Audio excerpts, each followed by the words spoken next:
Hello everyone, welcome to my DP helping channel. আজকে তোমাদের একটা স্ট্যাটিক জিকে থেকে ক্লাস করাবো, যেগুলো তোমাদের আসন্ন এক্সামের জন্য খুবই ইম্পর্টেন্ট। এবং তোমাদের যে রিসেন্ট এখন এই রেলের এক্সাম চলছে গ্রুপ ডি, সেখানে কিন্তু এই আরবিআই থেকে কোশ্চেন দিচ্ছে শিফটে প্রায় একটা দুটো করে। আগামী যে এক্সামগুলো আছে রেলে তোমাদের, সেখানে কিন্তু এখান থেকে প্রশ্ন থাকবে। এছাড়া অন্যান্য এক্সামেও আরবিআই থেকে অনেক প্রশ্নই এসে থাকে, তাই স্ট্যাটিক ইনফরমেশনের মধ্যে আরবিআইটা খুবই ইম্পর্টেন্ট।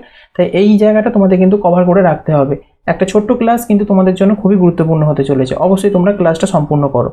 চলো আমরা শুরু করি তাহলে আরবিআই সম্পর্কে। আরবিআই এর ফুল ফর্মটা তোমরা সকলেই জানো, রিজার্ভ ব্যাঙ্ক অফ ইন্ডিয়াকে বলা হয় আরবিআই। ওকে, সেই আরবিআই এর গভর্নর সম্পর্কে আমরা জানবো। ওকে, তার আগে আরবিআই সম্পর্কে কিছু স্ট্যাটিক ইনফরমেশন আমরা জেনে নেব, যেগুলো এক্সামে খুবই আসে। 1935 সালে ব্রিটিশ সরকার দ্বারা প্রতিষ্ঠিত ভারতীয় রিজার্ভ ব্যাঙ্ক হলো দেশের সর্বোচ্চ আর্থিক কর্তৃপক্ষ একটা। ওকে, এখান থেকে প্রশ্ন কিন্তু এক্সামে দিয়ে থাকে যে আরবিআই অর্থাৎ রিজার্ভ ব্যাঙ্ক অফ ইন্ডিয়া সেটা গঠিত হয়েছিল কবে? 1935 সালে। ওকে, ব্রিটিশ সরকার দ্বারা। এটাও কিন্তু জেনে রাখবে। আরবিআই এর ফুল ফর্ম হচ্ছে রিজার্ভ ব্যাঙ্ক অফ ইন্ডিয়া। ওকে, বোঝা গেছে। চলো পরবর্তী ইনফরমেশন আমরা দেখে নেব। ভারতীয় রিজার্ভ ব্যাঙ্কের গভর্নর হলেন সেন্ট্রাল ব্যাঙ্ক অফ ইন্ডিয়ার চিফ এক্সিকিউটিভ অফিসার। যিনি রিজার্ভ ব্যাঙ্ক মানে আরবিআই এর হচ্ছে গভর্নর হন, তিনি সেন্ট্রাল ব্যাঙ্ক অফ ইন্ডিয়ার চিফ এক্সিকিউটিভ অফিসার হন। ওকে, এবং কেন্দ্রীয় পরিচালনা পর্ষদের পদাধিকার বলে চেয়ারম্যানও হয়ে থাকেন তিনি। এই ইনফরমেশনটা জানবে। ওকে, ভারতীয় রিজার্ভ ব্যাঙ্ক দ্বারা জারি করা ভারতীয় নোটে আরবিআই এর গভর্নর কিন্তু স্বাক্ষর করে থাকে। এটাও কিন্তু তোমাদের এক্সামে প্রশ্ন দিয়ে থাকে। নেক্সট আমরা জেনে নেব আরবিআই এর গভর্নরদের যে দায়িত্ব বা ভূমিকা আছে সেটা সম্পর্কে। এখান থেকেও প্রশ্ন একটা দুটো এক্সামে এসে থাকে, তাই এটা জেনে নেবে। আরবিআই এর মানে রিজার্ভ ব্যাঙ্ক অফ ইন্ডিয়ার গভর্নর যারা থাকে তাদের একটা দায়িত্ব বা ভূমিকা থাকে। সেগুলো কী কী সেগুলো আমরা এক এক করে জেনে নিই। দেখো, প্রথম দায়িত্ব হচ্ছে নতুন বিদেশি এবং বেসরকারি ব্যাংক খোলার লাইসেন্স দেওয়া। তার মানে এটা থেকে কি বুঝলে যে নতুন যদি কোনো ব্যাংক যদি তুমি এস্টাবলিশ করতে চাও বা সেখানে হচ্ছে ব্যাংক খুলতে হয়, সেটা হচ্ছে বিদেশি হোক বা বেসরকারি ব্যাংকই হোক না কেন, সেখানে লাইসেন্স প্রদান করে এই আরবিআই। ওকে, নেক্সট হচ্ছে অর্থনীতিতে আর্থিক স্থিতিশীলতা বজায় রাখার দায়িত্ব গ্রহণ করেছে হচ্ছে আরবিআই। অর্থনৈতিক দিকটাকে মানে ইকোনমি দিকটাকে ব্যালেন্স করার দায়িত্ব কিন্তু আরবিআইয়ের হাতে রয়েছে। ওকে, চলো পরবর্তী দেখো। দেশে অগ্রিম ও আমানতের সুদের হার ওকে নিয়ন্ত্রণের ক্ষমতা গভর্নরদের ওপর ন্যস্ত থাকে। অর্থাৎ আরবিআই যারা গভর্নর হয় তারা দেখে যে দেশে সুদের হার, তোমরা যে ব্যাংকে যে টাকা রাখো তার বিনিময়ে যে সুদ পাও, সেই সুদের হারের হচ্ছে তোমার নিয়ন্ত্রণ, কত পার্সেন্ট সুদ দেওয়া হবে ব্যাংকে, সেইটা কিন্তু নিয়ন্ত্রণ করছে এই আরবিআই। ওকে, আরবিআই গভর্নররা। আর নেক্সট দেখো, এটা 4 নম্বর হবে। ওকে, দেশে পর্যাপ্ত পরিমাণে কারেন্সি নোট ওকে এবং হচ্ছে কয়েন এইগুলো সরবরাহ করার উপর সমস্ত দায়িত্ব থাকে আরবিআই। এগুলো নজরদারি রাখে আরবিআই। ওকে, এবং জনসাধারণের জন্য প্রচলনের জন্য উপযুক্ত নয় এমন মুদ্রাকে ধ্বংস বা ইস্যু করার ক্ষমতা কিন্তু রয়েছে। মানে যেমন 500 টাকার নোট বাতিল হয়ে গেল, এটাকে চেঞ্জ করে দেওয়া, এই সমস্ত জিনিসগুলো সমস্ত দায়িত্বভার কিন্তু আরবিআই নিয়ে থাকে। ওকে, বা হচ্ছে যে পয়সাগুলো তো খুচরো পয়সা দেখবে আগে 20 পয়সা 10 পয়সা ছিল, এগুলো অচল, এখন সেগুলো কাজে লাগে না, এগুলোকে ক্যান্সেল করে দিয়েছে। এই সমস্ত মুদ্রা যেগুলো প্রয়োজন নেই জনসাধারণের জন্য, যেটা বর্তমান সময়ের সাপেক্ষে, সেইগুলোকে বাতিল করে দেওয়া এবং নতুন কয়েন জারি করা, নতুন কারেন্সি নোট হচ্ছে দেখা, এইগুলো সমস্ত সরবরাহ হচ্ছে আরবিআই করে থাকে।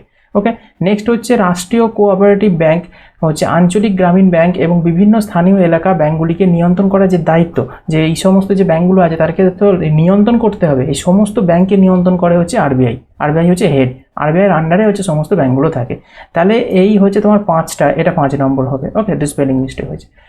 এইখানটা তোমার 5টা হচ্ছে তোমার আরবিআইয়ের গভর্নরের মূল দায়িত্ব থাকে। আরও কিছু দায়িত্ব থাকে, সেগুলো গুরুত্বটা কম বলে আমি তোমাদেরকে দিইনি। 5টাই মেন গুরুত্ব তোমরা জেনে রাখবে আরবিআইয়ের গভর্নর যারা থাকে তাদের উপর। ওকে, এবার আমরা জেনে নেব রিজার্ভ ব্যাঙ্ক অফ ইন্ডিয়ার গভর্নর যারা থাকে তাদের তালিকাটা। ওকে, যেটা খুবই ইম্পর্টেন্ট, যেটা তোমাদের মূল বিষয়, যেখান থেকে প্রশ্ন আসে। প্রথম হচ্ছে গভর্নর ছিল আরবিআই হচ্ছে স্যার হচ্ছে অসবোর্ন স্মিথ। 1 এপ্রিল 1935 থেকে হচ্ছে তোমার 30 জুন 1937 এই সময়কালটা। এই সময়কালটা সমেত তোমাদের কিন্তু এক্সামে প্রশ্ন দেয়। অ্যাডভান্স প্রশ্ন এলে তোমাদের এই সালটা তুলেও কিন্তু জিজ্ঞাসা করে। আর নর্মালি তোমাদের এইটা জেনে রাখতে হবে, ইনি হচ্ছেন প্রথম ছিলেন 1 নম্বর আরবিআইয়ের গভর্নর, তাই প্রথমের নামটা অবশ্যই জানতে হবে। বোঝা গেল? আর তোমার সালটা মনে রাখবে 1935-এ স্থাপন হয়েছিল। 1 এপ্রিল থেকে 30 জুন 1937 পর্যন্ত ইনি কিন্তু ছিলেন। আর সেকেন্ড ছিলেন হচ্ছে 2 নম্বর কে ছিলেন হচ্ছে আরবিআইয়ের governor sir James Braid Taylor. Okay, 1 July 1937 থেকে 17 ফেব্রুয়ারি 1943 পর্যন্ত। এই করে হচ্ছে তোমাদের পরপর 3 নম্বর ছিলেন হচ্ছে স্যার সিডি ডেসমুখ। ইনি খুবই গুরুত্বপূর্ণ ভূমিকা পালন করেছে, আমরা পরবর্তীতে আসবো একটু পরে। এটা আসে এক্সামে খুবই, তা সেগুলো বলবো তোমাদের পরপর এরকম করে দিয়ে দিয়েছি আমি প্রত্যেকটার নাম। তোমাদের প্রত্যেকটা নাম মুখস্থ করলেও হবে। তোমাদের প্রথম থেকে 3 নম্বর 3টে নাম মুখস্থ করলে হবে এবং শেষ থেকে 3টে হচ্ছে মুখস্থ জানলেই তোমাদের এক্সামে মোটামুটি কভার হয়ে যাবে। মধ্যখান থেকে কোনো হচ্ছে নামগুলো থেকে চট করে প্রশ্ন আসে না, কিন্তু বেসিক হচ্ছে স্ট্যাটিক ইনফরমেশন রয়েছে, সেগুলো আমরা একটু পরে দিয়ে দেবো তোমাদেরকে, শুধু সেইগুলো জানলেও কিন্তু হয়ে যাবে। বোঝা যাচ্ছে আমার কথাটা? নেক্সট আমরা তবু চারটার একবার দেখে নেব। নেক্সট আরও আছে, এখনো পর্যন্ত হচ্ছে 25টা গভর্নর হচ্ছে নিয়োগ হয়েছে আরবিআইতে, মানে 2022 সাল পর্যন্ত। সেই কটার প্রত্যেকটা নামই তোমাদের আমি এখানে দিয়ে রেখেছি। ওকে, এখানে আরও কিছু নাম আছে এবং আরও কিছু নাম তোমাদের এখানে দিয়েছি। এখানে 23 থেকে আছে। ওকে, 23-এ হচ্ছে রঘুরামজি রাজন ছিল, মানে 2013-র 4 সেপ্টেম্বর থেকে 2016-র 4 সেপ্টেম্বর পর্যন্ত ইনি ছিলেন রঘুরামজি রাজন। আর 24 নম্বর গভর্নর ছিলেন আরবিআই হচ্ছে উর্জিত রবীন্দ্র প্যাটেল। ওকে, 4 সেপ্টেম্বর 2016 থেকে 10ই ডিসেম্বর 2018 পর্যন্ত ইনি ছিলেন। আর এখন বর্তমানে হচ্ছে শক্তিকান্ত দাস আছেন, যিনি আরবিআইয়ের গভর্নর। ওকে, এইটা থেকে বেশি প্রশ্ন তোমাদের এক্সামে দেখতে পাবে। অলরেডি তোমাদের গ্রুপ ডি যে এক্সামটা চলছে সেখানে অলরেডি এখান থেকে প্রশ্ন এসেছে। এই 24, 23, 25 এখান থেকে প্রশ্ন আসে। আর প্রথম 1, 2 আর হচ্ছে 3। ওকে, এই 3টে আর এই 3টে, মোট 6টা নাম তোমরা মুখস্থ করে রাখবে। আরবিআইয়ের গভর্নর থেকে দিলেই 6টার ভেতরেই দেয়। আর বাদ বাকিগুলো যেগুলো দেয় স্ট্যাটিক ইনফরমেশনের মধ্যে। ওকে, কিছু কিছু আছে, সেগুলো আমি একটু পরেই তোমাদেরকে বলে দিচ্ছি। ওকে, তাহলে এটা কিন্তু জেনে রাখবে, শক্তিকান্ত দাস মানে 2018 থেকে এখনো পর্যন্ত কিন্তু চলছে, এখনো পর্যন্ত। ওকে, তাহলে এখনো পর্যন্ত ইনি আছেন শক্তিকান্ত দাস। কবে থেকে আছেন এটাও কিন্তু জেনে রাখবে, এখান থেকেও কিন্তু প্রশ্ন দিতে পারে। এখানে একটা এক্সট্রা ইনফরমেশন তোমাদের আমি দিয়ে রেখেছি, এটা জেনে রাখবে। শক্তিকান্ত দাস এর আগে মানে শক্তিকান্ত দাস তো হচ্ছে আরবিআই এখন বর্তমান হচ্ছে গভর্নর। এই গভর্নর হওয়ার আগে তিনি কি ছিলেন? তিনি হচ্ছেন পঞ্চদশ অর্থ কমিশনের সদস্য ছিলেন, এটা জেনে রাখবে। প্রশ্ন এইভাবে এসএসসি টিসিএস যে সমস্ত এক্সামগুলো কন্ডাক্ট করা হয়, মানে এসএসসির এক্সাম বলো আদার্স অন্যান্য যে এক্সামগুলো, সেখানে কিন্তু এইরকম একটু অ্যাডভান্স লেভেলের কোশ্চেন কিন্তু টিসিএস করে দেয়। তখন কিন্তু তোমরা আনসার করতে পারবে না। প্রিভিয়াস এর এরকম প্রশ্ন দেখা গেছে। শক্তিকান্ত দাস আরবিআইয়ের গভর্নর হওয়ার আগে তিনি কোন পদে বহাল ছিলেন? অর্থ কমিশনের পদে হচ্ছে বহাল ছিলেন। কততম? পঞ্চদশ। ওকে, 15তম। এটা কিন্তু মনে রাখবে। আর শক্তিকান্ত দাস হচ্ছে তামিলনাড়ু ক্যাডারের একজন অবসরপ্রাপ্ত হচ্ছে আইএএস অফিসার, কিন্তু 1980 ব্যাচের হচ্ছে ছাত্র তিনি। তা চলো পরবর্তী আমরা ইনফরমেশান জানবো। আরবিআইয়ের গভর্নর সম্পর্কে কিছু গুরুত্বপূর্ণ তথ্য, ভেরি ইম্পর্টেন্ট, স্ট্যাটিক জিকে থেকে খুবই প্রশ্ন এখান থেকে দিয়ে থাকে, দেখে নাও। সবচেয়ে বেশি সময় ধরে আরবিআইয়ের গভর্নর হিসেবে দায়িত্ব পালন করেছেন এমন ব্যক্তির নাম কি? এখনো পর্যন্ত টোটাল হচ্ছে 25 জন গভর্নর নিযুক্ত হয়েছে 2022 পর্যন্ত। 1935 থেকে 2022 সাল পর্যন্ত 25 জন গভর্নর নিযুক্ত হয়েছে। তার মধ্যে সবচেয়ে বেশি সময় ধরে আরবিআইয়ের গভর্নর হিসেবে দায়িত্ব পালন করেছেন কে? এই নামটা থেকে প্রশ্ন দেয়, বেনেগাল রামারাও। ওকে, নামটা ভালো করে মুখস্থ করে নেবে। তিনি 1 জুলাই 1949 থেকে 14 জানুয়ারি 1957 পর্যন্ত 7 বছর কাজ করেছে টোটাল। ওকে, কত বছর কাজ করেছে এটাও জেনে রাখবে। ওকে, যে স্ট্যাটিক ইনফরমেশনগুলো আমি দিচ্ছি এগুলো প্রত্যেকটা এক্সাম ওরিয়েন্টেড, প্রত্যেকটা থেকে কিছু না কিছু প্রশ্ন আরবিআই থেকে এলে আসবে, এর বাইরে আরবিআই থেকে কোশ্চেন আসবে না। ওকে, বোঝা যাচ্ছে? এগুলো অবশ্যই তোমরা নোট করবে। নেক্সট হচ্ছে অমিতাভ ঘোষ। এই নামটা খুব ইম্পর্টেন্ট। 15 জানুয়ারি 1985 থেকে শুরু করে 4 ফেব্রুয়ারি 1985 পর্যন্ত 20 দিনের জন্য হচ্ছে তিনি হচ্ছে আরবিআইয়ের গভর্নর ছিলেন। ইনি হচ্ছে স্বল্পতম সময়ের জন্য, মানে অল্প সময়ের মেয়াদি হচ্ছে গভর্নর কে ছিল আরবিআই? অমিতাভ ঘোষ। আর সবথেকে বেশি মেয়াদি মানে সবথেকে বেশি সময় ধরে কে ছিলেন? বেনেগাল রামারাও। ওকে, এমনকি তোমাদের এই যে সালগুলো যে দিয়েছে না, তোমরা মনে করছো যে সালগুলো মুখস্থ করার দরকার নেই, সালগুলো মুখস্থ করার দরকার আছে। এসএসসিতে একবার প্রশ্ন এসেছিল যে সবচেয়ে বেশি সময় ধরে হচ্ছে দায়িত্বভার পালন করেছে আরবিআই বেনেগাল রামারাও বলে 4টে অপশান তোমাদের দিয়েছে, সেখানে সাল তুলে দিয়েছিল, কোন সালে? তাহলে বুঝতে পারছো বিষয়টা? তাহলে তোমাদেরকে এই দুটো সাল কিন্তু তোমাদের জেনে রাখতে হবে। কম সময় ধরে মানে স্বল্প সময়ের জন্য কতদিন? 20 দিন। 20 দিনের জন্য বসেছিলেন অমিতাভ ঘোষ, আর বেশি দিনের জন্য বসেছিলেন বেনেগাল রামারাও। এই ইনফরমেশনগুলো জানবে। এছাড়া দেখে নাও মনমোহন সিং, নাম তোমরা সকলেই শুনেছো, ইনি ভারতের প্রধানমন্ত্রীও ছিলেন একটা সময়।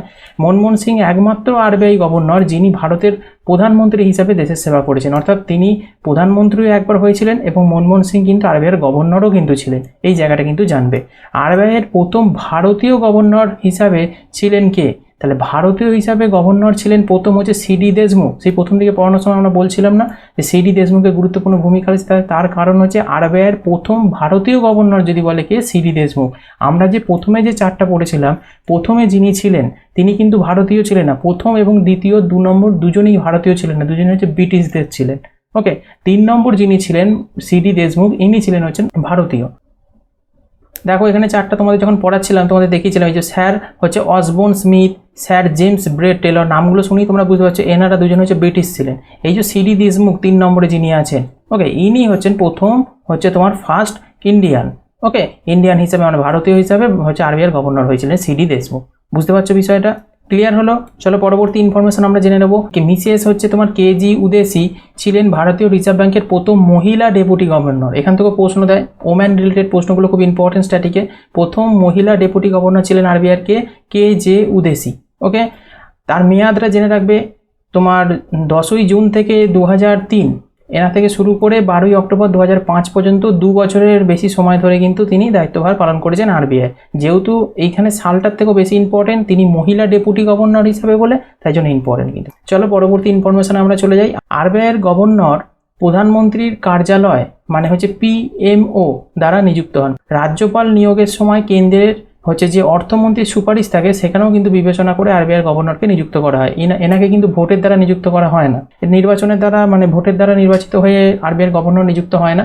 আরবিআইয়ের গভর্নরকে তোমার সিলেকশন করে হচ্ছে নেওয়া হয়। ওকে, তাই আরবিআইয়ের গভর্নর প্রধানমন্ত্রীর কার্যালয় দ্বারা নিযুক্ত হতে পারে একটা পদ্ধতি, আর একটা হচ্ছে রাজ্যপালের যখন নিয়োগ হয় সেই সময় কেন্দ্রীয় অর্থমন্ত্রী সুপারিশ করে থাকে সেই ব্যক্তি, তাহলে সেই ব্যক্তিকে নেওয়া হতে পারে। ওকে, তাহলে নিয়োগ পদ্ধতিটা জেনে রাখবে। আর নেক্সট হচ্ছে রিজার্ভ ব্যাঙ্ক অফ ইন্ডিয়া অর্থাৎ আরবিআই অ্যাক্ট 1934 যেটা ছিল, এর ধারা 8 অনুযায়ী আরবিআইয়ের গভর্নর এবং ডেপুটি গভর্নর দুজনেই কিন্তু নিযুক্ত হওয়ার ক্ষমতা কিন্তু রয়েছে। তাহলে আরবিআই যে গভর্নর থাকে এবং ডেপুটি গভর্নর থাকে, এটা এই দুটোকেই নিযুক্ত হয় যে আরবিআইয়ের গভর্নর এবং ডেপুটি গভর্নর। এটা কোন আর্টিকেলে বলা আছে হচ্ছে 8। ওকে, কত নম্বর অ্যাক্ট অনুযায়ী? আরবিআই অ্যাক্ট 1934 অনুযায়ী। এটা জেনে রাখবে। আরবিআইয়ের বর্তমান বেতন কত এটা জেনে রাখবে, প্রতি মাসে 2.5 লাখ টাকা। ওকে, তাহলে 2.5 লাখ টাকা হচ্ছে গভর্নরের বেতন। এটা এইগুলো খুব ইম্পর্টেন্ট স্ট্যাটিকের মধ্যে, এগুলো জেনে রাখবে। নেক্সট দেখো, ভারতীয় রিজার্ভ ব্যাংকের প্রথম গভর্নর কে ছিলেন? এটা যদি বলে তাহলে আনসার কি করবে? ব্রিটিশ ব্যাংকার স্যার অসবর্ন স্মিথ। ওকে, ইনি প্রথম ছিলেন ভারতীয় রিজার্ভ ব্যাংকের প্রথম গভর্নর। কিন্তু প্রশ্নটা যখনই করে দেবে যে আরবিআইয়ের প্রথম ভারতীয় গভর্নরকে, তখনই কিন্তু এই নামটা আসবে না, তখন আসবে সিডি দেশমুখ। আমি একটু আগে বুঝিয়ে দিলাম বিষয়টা, তবু আরেকবার তোমাদের কোশ্চেন মারফত দিয়েছি যাতে তোমাদের বুঝতে সুবিধা হয়। 1943 সালে আরবিআইয়ের গভর্নর হিসাবে নিযুক্ত প্রথম ভারতীয় হিসাবে তিনি ছিলেন হচ্ছে সিডি দেশমুখ। আশা করি তোমাদের এটুকুন ক্লিয়ার হয়েছে। আর স্যার অসবর্ন স্মিথ হচ্ছে 1935 সালে। এবার কত থেকে কত সেটা আমি প্রথম থেকে চার্টে করিয়ে দিয়েছি। এইগুলো কিন্তু কনফিউজ হবে না, এখান থেকে প্রশ্নটা এইভাবেই আসবে আর এইভাবেই আসছে এক্সামে। আর নেক্সট হচ্ছে ভারতের বর্তমান আরবিআই গভর্নরকে, বর্তমানে আছেন হচ্ছে শক্তিকান্ত দাস। কততম ইনি? ইনি হচ্ছেন 25তম। এটাও কিন্তু জেনে রাখবেন। ইনি একজন আইএএস অবসরপ্রাপ্ত হচ্ছে ব্যক্তি। তার অর্থনৈতিক বিভাগ এবং রাজস্ব বিভাগ, অর্থ মন্ত্রণালয়, ভারত সরকার 12ই ডিসেম্বর 2018 থেকে ভারতীয় রিজার্ভ ব্যাংকের 25তম গভর্নরের দায়িত্ব পালন করতে দিয়েছেন এনাকে। ওকে, এখনও পর্যন্ত ইনি আছেন। ক্লিয়ার। নেক্সট দেখে নাও, একটা প্রশ্ন হিসেবে তোমাদের দিয়ে রেখেছি, এখান থেকে প্রশ্ন দেয় বলে কোন কমিশনের সুপারিশে ভারতীয় রিজার্ভ ব্যাংক প্রতিষ্ঠিত হয়েছিল? এর অ্যান্সারটা জেনে রাখবে। হিল্টন ইয়াং কমিশনের সুপারিশের ভিত্তিতে আরবিআই 1 এপ্রিল 1935 সালে প্রতিষ্ঠিত হয়েছিল। তাহলে প্রতিষ্ঠিত হয়েছিল কত সালে? 1 এপ্রিল 1935। এখান থেকে প্রচুর পরিমাণে প্রশ্ন দেয় এক্সামে। আর কোন কমিশনের সুপারিশে হয়েছিল? হিল্টন ইয়াং কমিশনের হচ্ছে সুপারিশে। এখানটাও কিন্তু জেনে রাখবে। ওকে, আরবিআই কখন জাতীয়করণ করা হয়? 1935 সালে প্রতিষ্ঠা করা হয়েছিল। ওকে, কিন্তু জাতীয়করণ করা হয়, ন্যাশনালাইজড করা হয় হচ্ছে 1 জানুয়ারি হচ্ছে 1949-এ। এইটা খুব ইম্পর্টেন্ট কিন্তু। কবে হচ্ছে তোমার প্রতিষ্ঠিত হয়েছিল? 1935-এ 1 এপ্রিল, আর 1 জানুয়ারি 1949-এ গিয়ে হচ্ছে তোমার জাতীয়করণ ন্যাশনালাইজড করা হয় হচ্ছে আরবিআইকে। এই দুটো জায়গা থেকে কিন্তু বেশিরভাগ প্রশ্ন কিন্তু এসে থাকে। 90% পরীক্ষায় প্রশ্ন এই জায়গা থেকেই আসে। ওকে, এবার এক্সট্রা যে ইনফরমেশনগুলো সেগুলো কিন্তু এক্সামে এসে থাকছে, তো এইগুলো কিন্তু তোমাদের জানতে হবে। ফুল ইনফরমেশন দিয়েছি আরবিআই সম্পর্কে, শুধু গভর্নর নয়, গভর্নর ছাড়াও ইনফরমেশন যেগুলো এক্সামে এসে থাকে তোমরা অবশ্যই কভার করবে এটা। আরবিআই কিসের ভিত্তিতে টাকা মুদ্রণ করে? ওকে, ন্যূনতম রিজার্ভ সিস্টেমের উপর ভিত্তি করে হচ্ছে নোট ছাপানো হয়। তাহলে এই লাইনটা কিন্তু মনে রাখবে, ন্যূনতম রিজার্ভ সিস্টেম। বাংলা লেখা থাকলে এটা লেখা থাকবে, ইংলিশে থাকলে হবে মিনিমাম রিভার্স সিস্টেম। আবার অনেক সময় এটাকে শর্টে অপশানও দেওয়া থাকে MRS। ওকে, এইটা কিন্তু ভালো করে বুঝবে। MRS এর ফুল ফর্ম হচ্ছে মিনিমাম রিজার্ভ সিস্টেম। ক্লিয়ার হয়েছে? আর এই সিস্টেমটা 1956 সাল থেকে ভারতে প্রযোজ্য হয়েছিল। 1935 সালে ব্যাংক স্থাপন হয়েছে, সেই সময় কিন্তু এটা প্রযোজ্য হয়নি এই ন্যূনতম রিজার্ভ সিস্টেমটা। এটা প্রযোজ্য হয়েছে 1956 সালে গিয়ে। এই সিস্টেম অনুসারে ভারতীয় রিজার্ভ ব্যাংকে সর্বদা কমপক্ষে 200 কোটি টাকার সম্পদ বজায় রাখতে হবে। তাহলে এই নিয়ম অনুযায়ী কী করতে হবে? ভারতীয় রিজার্ভ ব্যাংক সর্বদা মানে সব সময়ের জন্য কমপক্ষে 200 কোটি টাকা সম্পদকে বজায় রেখে দিতে হবে এই নিয়মে অনুযায়ী। ওকে, MRS অনুযায়ী। ক্লিয়ার হলো বিষয়টা? তাই এই কটা ইনফরমেশান তোমাদের স্ট্যাটিক থেকে দিলাম, আরবিআই গভর্নরগুলো দিলাম, এবং তার সাথে আরবিআই সম্পর্কে স্ট্যাটিক ইনফরমেশান যেগুলো এক্সামে খুবই প্রশ্ন দিচ্ছে। প্রত্যেকটা এক্সামে, রিসেন্ট তোমাদের গ্রুপ ডি এক্সাম চলছে, এখানেও প্রশ্ন অলরেডি আসছে এখান থেকে। তো এইগুলো অবশ্যই তোমরা কভার করো। ছোট্ট একটা ক্লাস কিন্তু খুব ইম্পর্টেন্ট ক্লাস। ওকে, আর প্রচুর পরিমাণে এগুলো শেয়ার করো। এরকম ধরনের গুরুত্বপূর্ণ স্ট্যাটিক ইনফরমেশান পেতে অবশ্যই তোমরা এটাকে সাবস্ক্রাইব করে রাখো। Okay, thank you, thanks for watching this video.